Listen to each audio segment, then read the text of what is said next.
Grabe naman talaga yung mga tao talaga, no? Pag nagalit talaga sa'yo, nagagalit talaga sa'yo. Huwag niyo naman idamay si Elias. Si Elias ay nagtatrabaho lang. Huwag na huwag niyong gawa ng kwento yung batang yan. Napakabuti ng puso niya sa totoo lang, guys. Kahit hindi natin siya kilala personally. Pero makikita mo talaga yan kung gaano siya kabuting bata. At isa pa, angit naman yung nagkamali lang na isang beses yung manager niya. Dahil sa pagiging taklasan niya talaga, yung words na ginamit niya ay maling talaga. No, hindi naman, I don't know kung nag-sorry yung manager or what. Baka hindi rin siya nag-sorry. Nag-deadma lang siya sa mga nangyayari. Well, mga ganung bagay, kinukuha lang talaga yung point. Kinukuha lang talaga yung inis ninyo. Kasi nga, diba, parang may something na may pinopromote lang talaga sila para lalo kayong ma-curious sa kanya. Minsan kasi ganun yun eh. Yung sinasadya ang gawin ng isang bagay or naging taklasa ka sa isang bagay. Pero kung sinasadya kasi, parang wala lang, natutuwa ka lang kasi deadma lang. Siguro sinasadya niya kasi deadma lang siya eh. Hindi talaga siya yata nag-sorry. Kasi, tawag niyan, alam mo kasi may mga, marami siya kasing mga pakulo about sa band, sa Elias band. So, kumbaga, kinuha niya talaga yung attention ninyo. Para sa akin para sa akin lang yan. Para antabayanan niyo talaga ng bonggang-bongga. Lalo na maraming project talaga yung Elias band papuntang US. Kasi this is the first time na mag-tour ang Elias band sa US. O diba? First time to guys.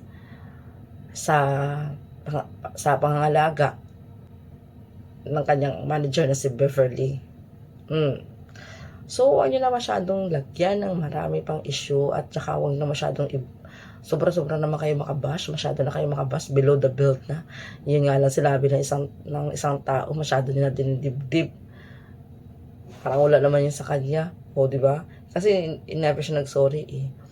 So, maraming mga project talaga ang Elias Band. Tapos marami pang gumagawa-gawa ng mga kwento. Ang pangit talaga ng mga mindset ng Pilipino para masasabi lang ba na si Kenji, yung kasama ni Elias na kumakanta, sinasabi na umalis na si Kenji, parang na-hack yung account ni Kenji. And then later on, bumalik din yung account ni Kenji. Ano yun? Kasi nga marami na sabi na, Kenji, huwag kang umalis dyan, mga something like that. Hindi naman umalis si Kenji. Kasi nga nahack yung account niya.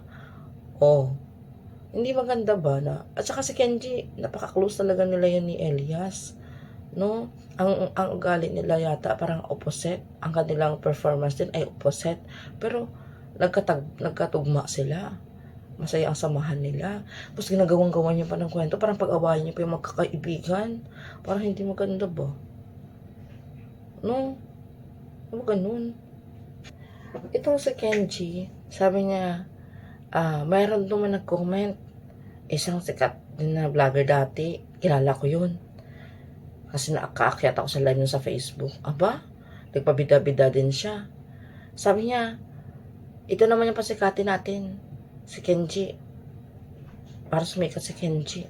Ang pangit ng mindset ba? No, parang ano yun, papaingitin si Elias. Sumikat si Kenji. Bubasa kasi ako ng mga comment. Hindi naman lahat ng binabasa ko. Parang mostly marami na sabi na ganun nga. Na parang nasikatin nila si Kenji. Ganyan, pabagsak nila si Elias. Parang pangit talaga ba?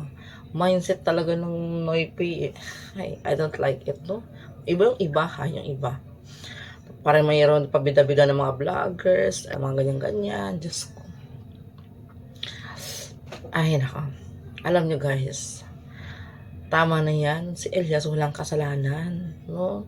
At isa pa nagsalita na yung bata na talagang mahal niya yung kanyang partner. So, huwag nyo na masyadong palaliman yung issue. Totoo naman talaga, magka-live-in sila. Mga kasi, okay naman na sila mag-asawa. O okay sila magka-live-in partner. So, ano pa? Diba? Huwag ganun. Hindi na yung parang pinapalala yung sitwasyon. So, yun lang.